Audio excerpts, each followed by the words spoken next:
Good morning, good afternoon, good evening. Welcome to the Introduction to Journalism Week 6 Google Hangout. Coming to you live from the University of Strathclyde. Today we will be putting your questions to Dr. Michael Higgins, Dr. Petra Eckler and Dr. Eamon O'Neill, discussing Week 6 of the course Investigative Journalism. Please feel free to ask questions using the Google Hangout question bar, and we'll do our best to pass along as many of your questions as we can. Without further ado, I will now hand over to the educators who will now start the Google Hangout. Good afternoon and welcome to the Insight Institute here at the University of Strathclyde.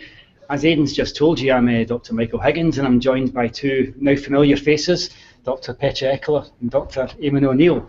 This hangout and as importantly, more importantly, by a number of our participants. It's very great to see some of you come along. It's been a number of you have been in contact with us by email, and I've even spoken to a few people in the street who've been engaged in the MOOC. And it's been terrific, and it's been a good MOOC, hasn't it?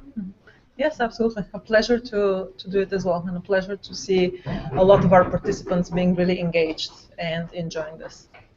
Eamon? Yeah, it's been fantastic. I've got absolutely no other MOOCs to compare it to that I've ever taken part in. Well, on the basis of the one we've taken part in, I think it's the best one ever, Michael. Absolutely, absolutely, modestly put. A number of the questions this week, as Aidan said, are around this week's object of study, which was investigative journalism. The first of them, Eamon, comes from Catherine Weatherhead, who's wondering what route do people normally take going into investigative journalism? Is it something that experienced journalists find themselves becoming interested in, or do you tend to go straight into investigative journalism? Either.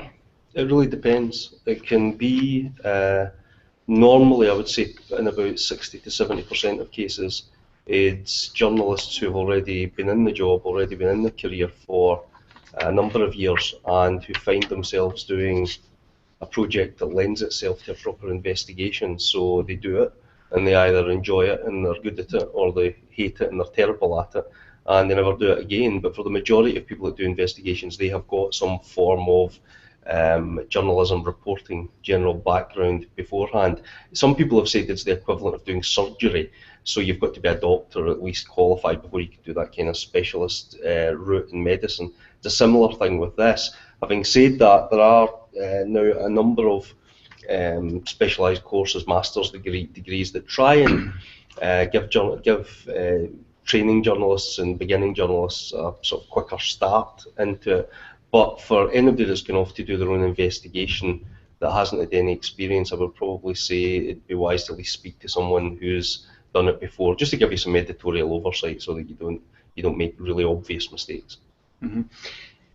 This obviously is being recorded for YouTube, and you'll have the opportunity to watch it again. But Alberto Eisman brings up the issue of recording in investigative journalism, and particularly hidden recordings. In what circumstances are we permitted to use hidden recordings? Now, of course, in legal terms, this depends upon your own legal jurisdiction. But in terms of a broad statement of journalistic ethics, would you have any guidance that you could offer on that? Usually my advice would be that you should only do undercover, covert recording, surveillance. First of all, I would say as a last resort. It's not a good first one. Anytime I see programmes, and I've seen some in the BBC going back the last decade, which use the technique of undercover recording as the sort of theme for the series, you know, such and such undercover and so on. I'm always very wary of that, because over 25 years that I've been doing investigations for broadcast and for print, I've probably had to do undercover work maybe a dozen and a half, 20 times or something. And it's because it really should be at the very end of your options. It's not something that I would immediately say, oh, let's immediately go undercover. The reason I say that is because in legal terms, the criteria for being able to go undercover, or that would push you into going undercover, would be let's do this because it's overwhelmingly in the public interest. Because if you do record someone and you record something, and for example they say something along the lines of admitting to a crime when you've recorded them, it might have some worth in your article or in your project. But if you end up in a court of law because they slap an injunction on you, and they say I had no prior warning of this, I never knew it was coming, and so on, their chances of success are exponentially higher for however much work you've done beforehand. So if you've not tried to doorstep them, if you've not tried to send them a letter, if you've not tried to contact them in any shape or form, you just go straight into an undercover mode. I'm not saying it wouldn't work out, but legally you are starting to get into muddy territory, and it could be very difficult. So to answer the question, it's not something you would immediately do as a first resort. It's a first option, a first technique. And secondly, I would also say the reason that you do it is because there's no other way you can get the information. It's your last chance. It's the last way that you can do something. If you're using it as a stunt, you're going to be in difficult territory from the beginning. Adrian Brewster asks quite a complex question about source protection, which is increasingly undermined. I mean, first of all, by the practice of security agencies who are using more and more complex and effective tactics to uncover sources, but also there are various softwares that are available and that enable people to get into journalists' laptops and what have you. Is source protection becoming more of an issue and more difficult? Source protection's always been an issue for anyone that's been doing serious investigative journalism. As far back as the sort of early part of the 20th century, late 19th century, you had somebody like W.T. Stead doing undercover investigations into child prostitution in London, and he got arrested for his troubles because he wouldn't give up, as part of the problem, he wouldn't give up sources. It's been a problem all the way through the 20th century. In any society there is a tension between the laws, the legislation, and the freedom of journalists to do what it is that they do. And a key part of the toolkit that journalists have got is protecting their sources. And in most democracies that's recognised, some more than others. For example, in the United States, obviously there's a First Amendment, you've got freedom of expression there and freedom to publish, but part of the problem is there's always been a legislative and political fusillade against that, which is continuing to this day, I should add, in the federal system of the United States against journalists actually protecting their sources, and that tension will always be fought out in courts of law. We've got the same thing in this country. We don't have a written constitution, but enshrined in the basic principle of freedom of speech as a concept which is framed by the different sort of common and other types of law. In that lives the principle of being able to protect your sources. But of course, as you pointed out in the questioners pointed out, technology now is taking us to new places. You may well actually be being spied upon and not even know it. For example, today in the news is the revelation that's came out because of a case involving some sort of Libyans, I think it is, that it turns out that GCHQ and MI6 and MI5 have been spying on what hitherto was actually sacred territory, which was between a lawyer and their client. Now, who knows about that? We're meant to be in a parliamentary democracy. We're meant to have some sort of oversight legally and in parliamentary terms so we can scrutinise that process. At the moment, as I speak, I don't know what that process was because somebody's obviously decided to spy on it. So they can do that to journalists as well, but it still remains an essential part of what we do and the toolkit of what we actually go about, how we go about our business, that we should be able to say to someone, I will protect you and I will go to prison in order to protect your identity. And then there's been a lot of cases where that's happened. Thank you. Now, a lot of you have been giving us some excellent feedback, much of it positive. A few people have asked, Lewis Hasty, Len Morgan, Custis Sylvester and others, whether we have any plans to do a follow-up MOOC. And at the moment, there are no plans in place to do a follow-up MOOC, but a number have asked, well, where do we go from here? Where do participants go on, and where should, now that our interest in journalism has been excited, do you have any advice on what our participants should perhaps do next? Petja? Actually, yes, nowadays there are more times for aspiring journalists, more opportunities for aspiring journalists to practice their skills than they were 5-10 years ago. A lot of many social media platforms actually offer ways for people to express their opinions or to write feature stories or news stories. So I would say, first of all, figure out the types of topics that are of interest to you, and then just start writing. You could start a blog. We talked briefly about this in week 4, and that could be a personal blog or even a professional blog. So a lot of nonprofit organizations, for example, are looking for bloggers who would create content on the topics that are relevant to them. So those are two very very accessible ways to practice, writing, reporting, or writing opinions, if that's something that you're interested in. Or you could be practicing writing opinions to your local actually newspaper. Letters to the editor are still alive and well, and they get a lot of publicity on the pages of those papers. Mm-hmm. Eamon, what are your thoughts? Where should our participants direct their newfound energies? I would contact your local paper. I would suggest good ideas. Mm-hmm. All editors need good ideas, and it's a fact of life. Sometimes their own staff don't always come up with them. I think it's a good idea to blog, but I'm a great believer if you don't take yourself seriously, then no one else will. So to an extent, you should be careful about giving away too much of your work for free, because it's a crowded marketplace out there with a lot of people who've got a lot of opinions.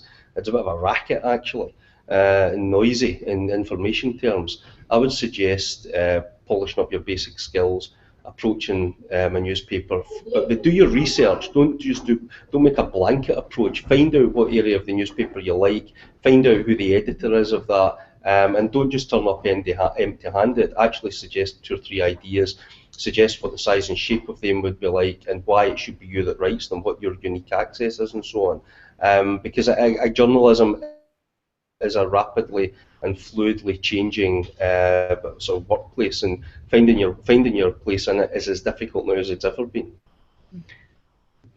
One of the things that came through very strongly this week was the intricacy and the hard work that's involved in investigative journalism. And a number of our participants have asked, what inspired you to become an investigative journalist? I hate bullies. I hate lazy bullies who push people around. I detest it. I detest the notion of huge organisations that are filled with faceless people that ruin other people's lives in the face of the law.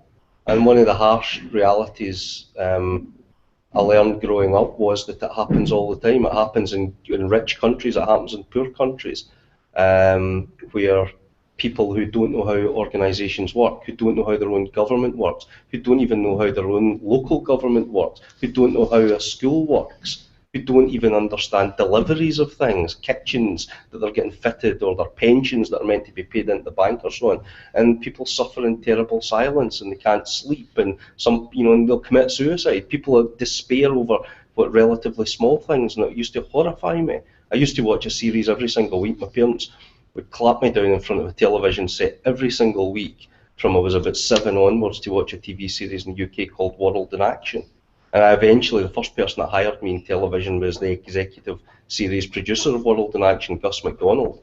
And it was a programme that looked at social justice, and it used investigative techniques every single week. And I think it's a serious business. I don't think we're an offshoot of the entertainment industry.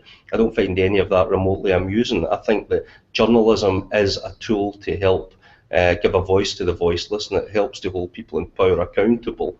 And I think that's where we fit in. And I'm always in a rush doing things because there's always a lot of stuff that needs to be done to help people. So I see it as part of that notion of being sort of custodians of conscience and so on. And I don't have much a sense of humour about it, because I think it's really important, because one of the key realities that has never changed since I was a child is that sometimes journalism can play a role in forcing people to do the right thing, when you make it more painful through publicity than them secretly getting away with the wrong thing. It's never ceased to amaze me how the law, politics, all these other kind of leverages will not force people into doing the right thing, but the minute you give them the wrong type of publicity, you watch them jump. Can I, Andre Anker brings up, I know it's a difficulty that we encounter, especially in investigative journalism. But what happens when something just runs aground? What happens if you is it a worry that you undertake an investigation and then find, that you don't have enough to run the story on, or Yeah, I mean the reality is that having said what I've just said in the previous answer, you're not some sort of writing social worker. That's not your job. You are in a discrete industry which has got its own ethics, rules, frameworks, and all the rest of it. And every so often, like any profession, there comes a point where you just say this isn't going to work. How you calibrate that is based on your years of experience doing it, and you know when something is just not going to work. As one of my editors used to say, the story might not be dead, Eamon, but we're getting your life support here. So there definitely comes a point where you want to flick the switch and just say it's done.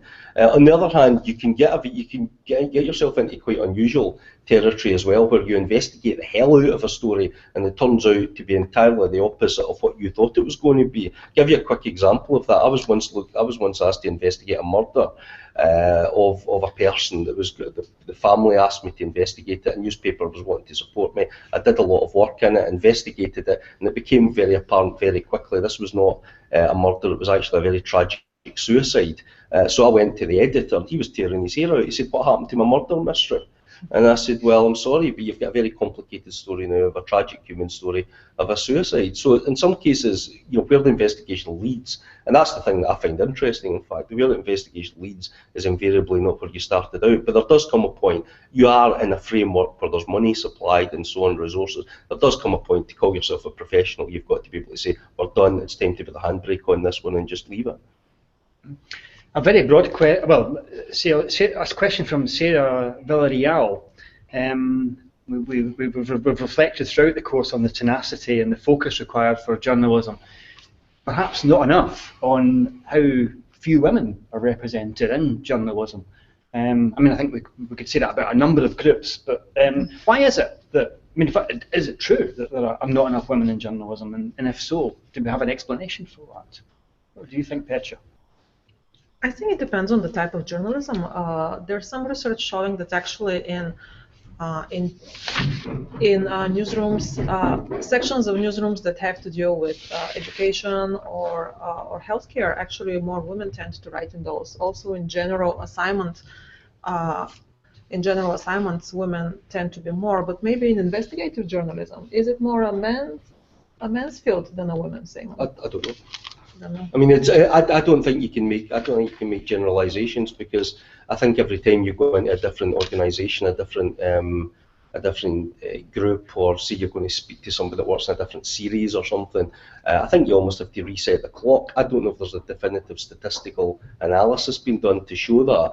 I mean, historically it has had a slightly macho kind of thing, because I suppose there's a degree of, traditionally, people assume you have physical courage and so on, all that kind of stuff. But I have to say, some of the best investigative journalists I know are women. Samantha Pauling from BBC Panorama, based here in Glasgow, is probably one of the finest investigative journalists I know. Shelley Joffrey, for the same series, BBC Panorama, is an absolutely outstanding investigative journalist and has done some of the biggest and most important stories in the BBC's flagship news and current affairs strand, Panorama, as I say, for probably the last 10-15 years.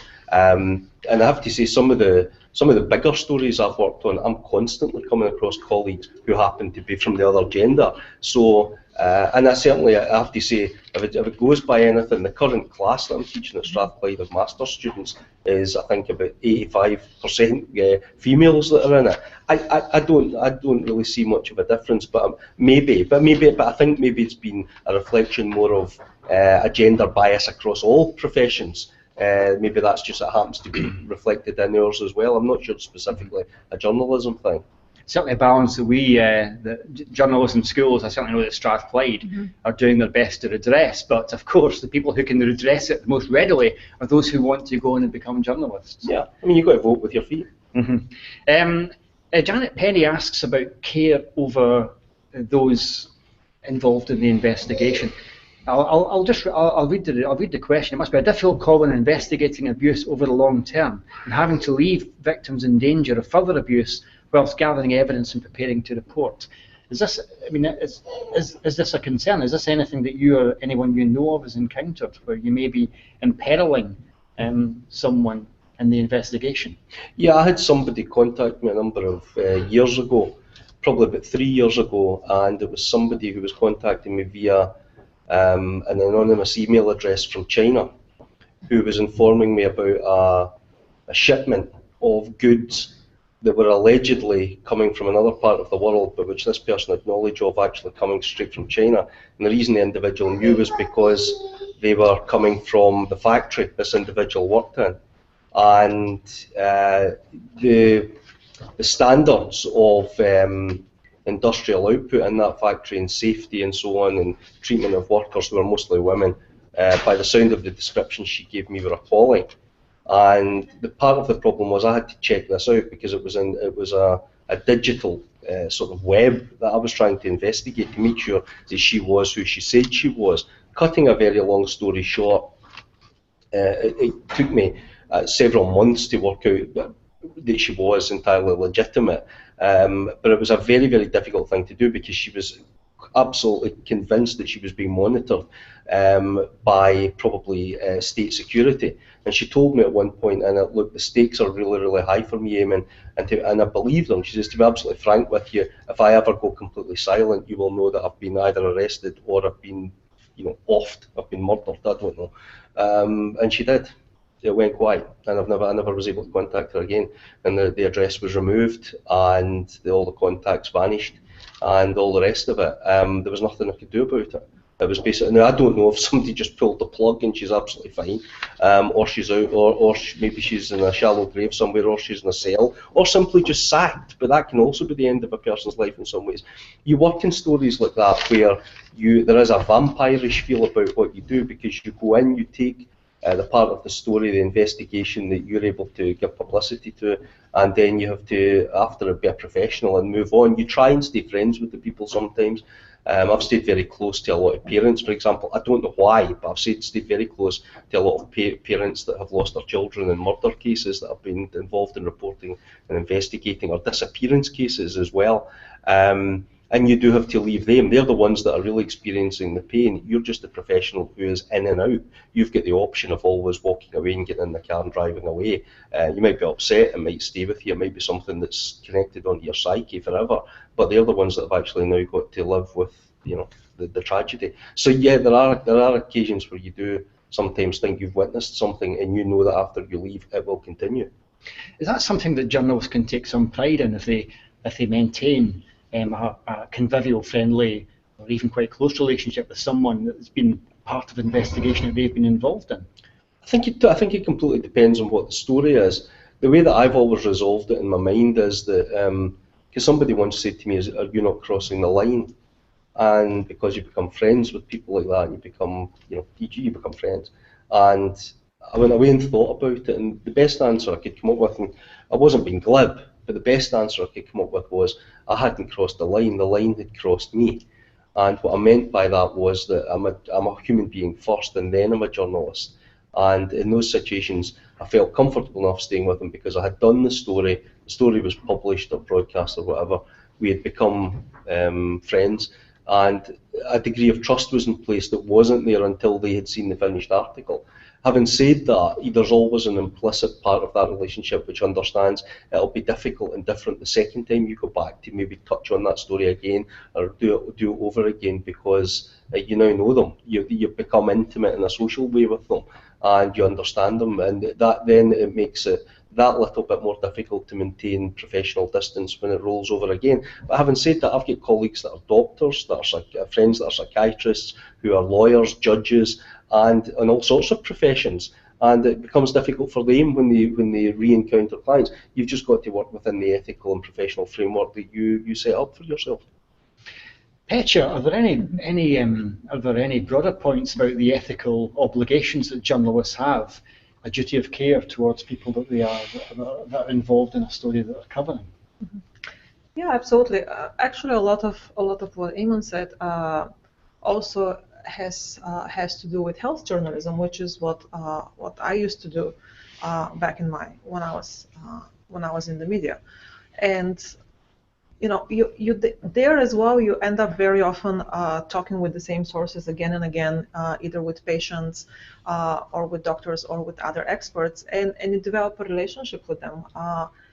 I think, again, journalists, as Eamon said, are professionals, but that also could be of benefit to the source as well as to the journalist, because that also helps develop trust between the two parties, and you may actually get deeper stories and get more feedback from those people. You may be also put in a position where you can help further by maybe getting the trust of a patient who would not initially share with you some information, but afterwards would, and that would take you further down the road to another story, or maybe even exposing a situation that otherwise you would not have heard about.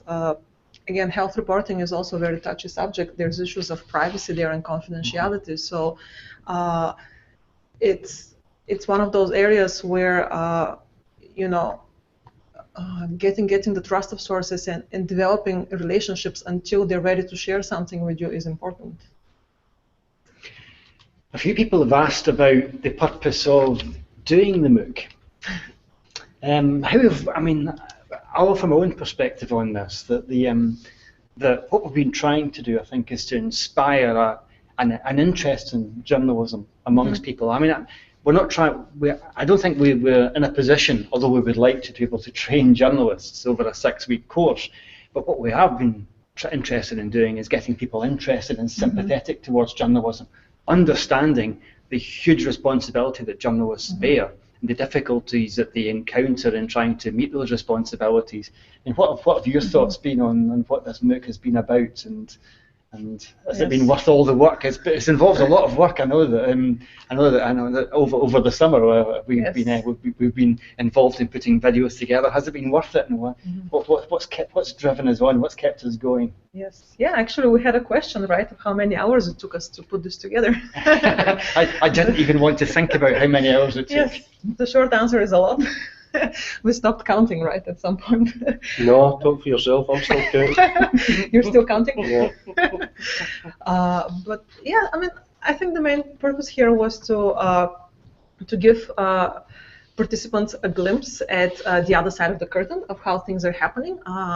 Very often as a member of the audience, you read things in the paper and you're wondering of why is this story written in this way. You in your head can come up with 10 other ways to tell the story better.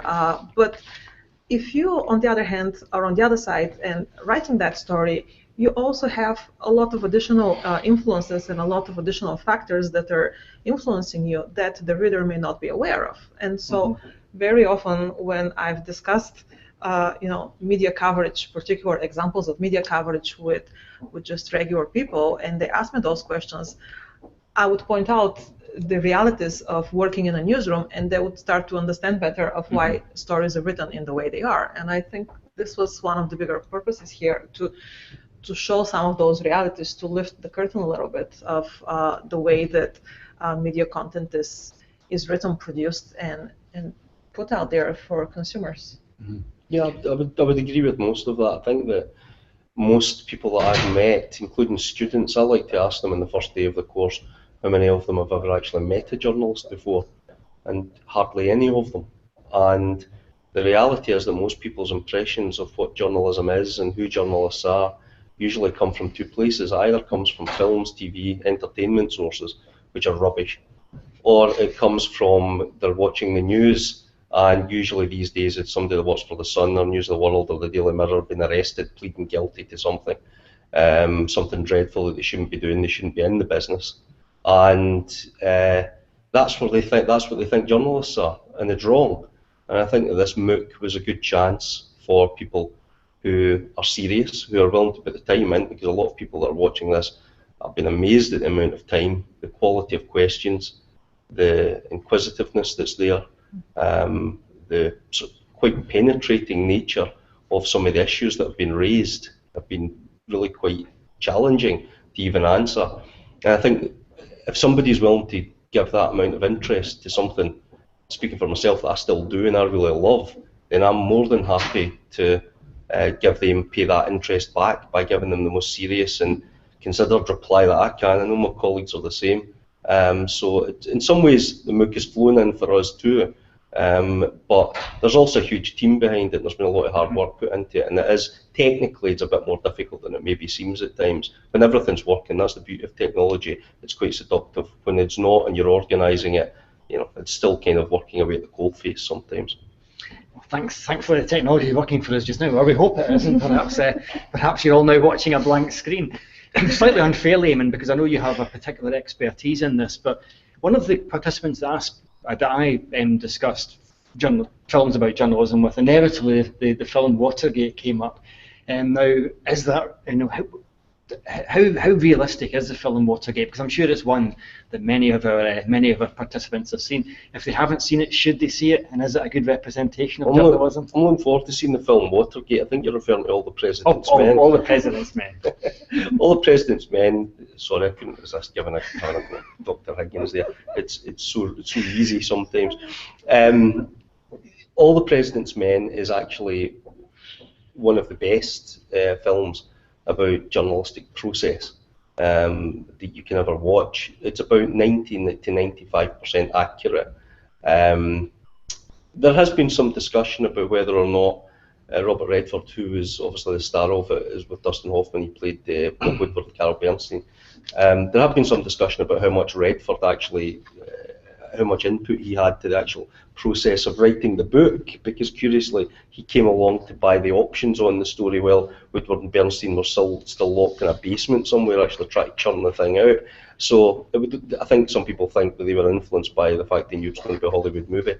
It's very accurate. I mean, when they actually made the film, I don't know if you know this, Michael, they actually took the rubbish in the trash cans from the real Washington Post building to the set in Hollywood where they rebuilt the whole thing. Carol Bernstein carried some personal possessions. Dustin Hoffman carried personal possessions of Carol Bernstein, and Bob Woodward, played by Redford, did likewise as well, and the characters in the film. The actual process, though, is very, very close to the articles. It's the film itself is very close to the book itself, and everything that you see is pretty much accurate. The only thing that's always a disappointment for people to actually find out is that the most famous line in the film, it was not actually said by the source Deep Throat. The most famous line in the film, "Follow the Money," was actually a creation of William Goldman, the screenwriter who helped. There was various stories about how many people are involved in the writing of it, and Nora Ephron was Bernstein's girlfriend and all this kind of stuff. So there's a whole kind of folklore out there about who chipped in what, but ultimately the most famous three words, "Follow the Money," which is a great summary of what Deep Throat Mark Felt said, but it was not 100% accurate. But for the record, I have to say my favourite film for investigative journalism is a film called The Insider, which is the best single film I've ever seen. And I'm lucky enough that I got to know both of the people in that, Lo Bergman and Jeffrey Wigand. Lo Bergman's the journalist, CBS 60 Minutes, and he's a really nice guy. Looks nothing like Al Pacino. And Jeffrey Wigand, played by Russell Crowe, who does look like Russell Crowe. And they're really nice. They were really nice guys, and that's the most accurate. And it's the most accurate because it's the only one I've ever seen which explains to people how doing the investigation, getting the story, is actually only half the battle.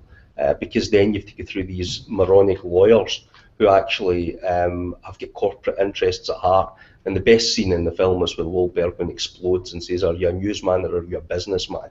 And that's essentially the question at the heart of the story. And it shows how, in that particular instance, CBS was taking on Big Tobacco. And the bottom line was that so great a threat were they to Big Tobacco that Big Tobacco actually was ready to buy them. They could have owned them, practically.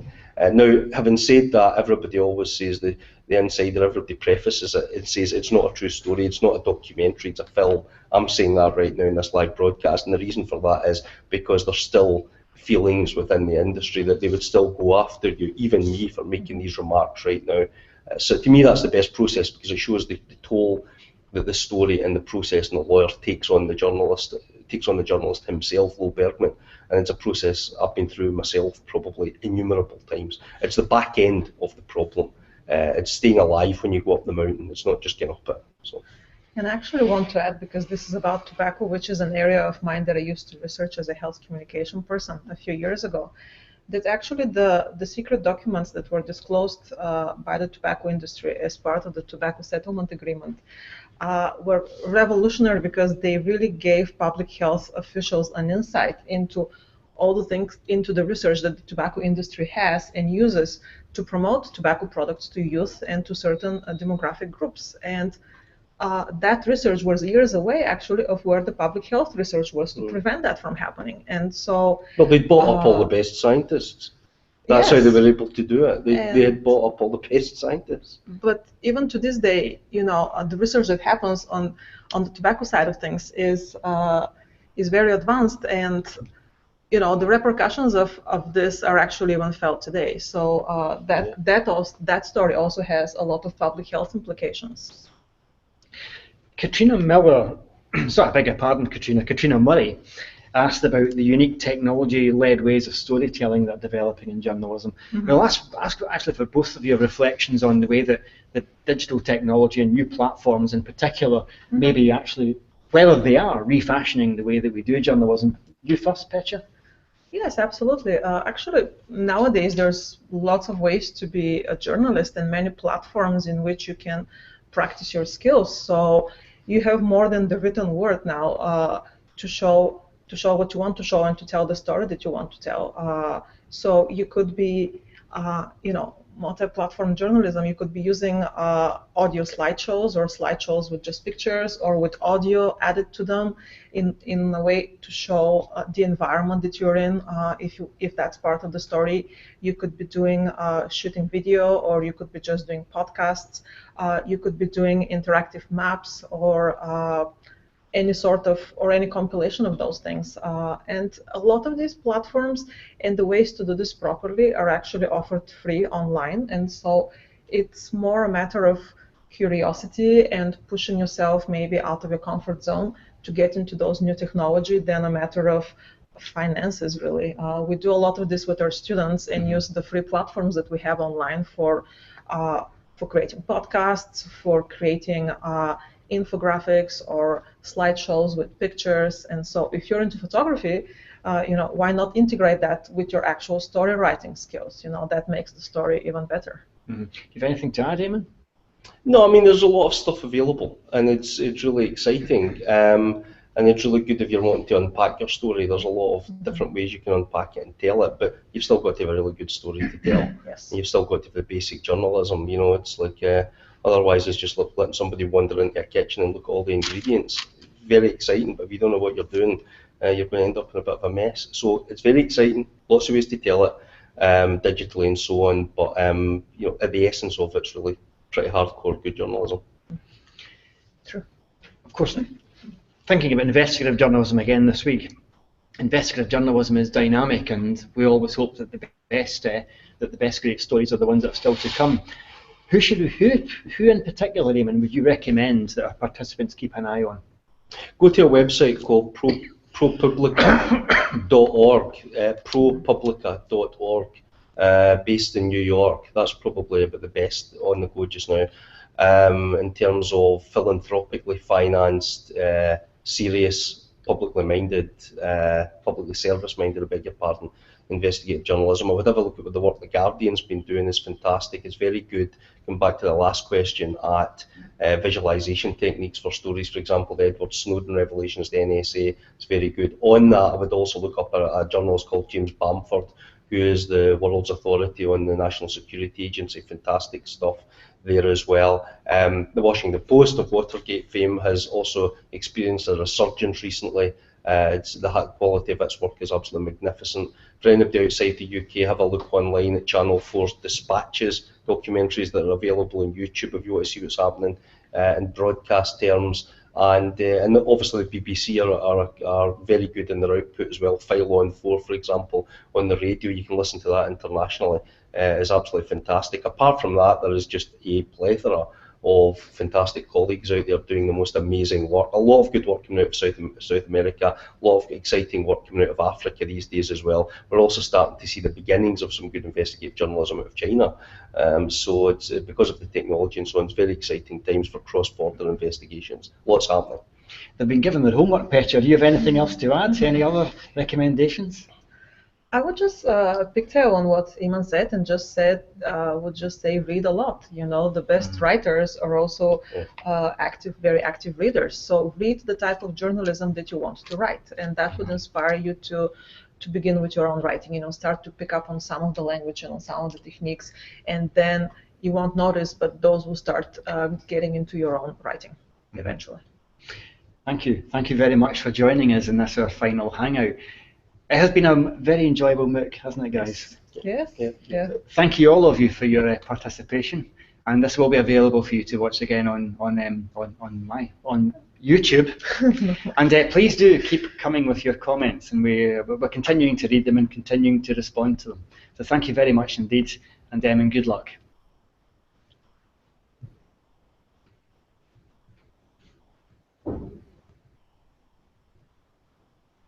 Thank you, Dr. Higgins, Dr. Eckler, and Dr. O'Neill. And thank you from all of us to all of you. We hope you've enjoyed the course and we'd welcome your feedback. You can use Twitter to contact us with any feedback and any comments you have about the course using the hashtag FLJournalism. From all of us at Strathclyde, thank you and goodbye.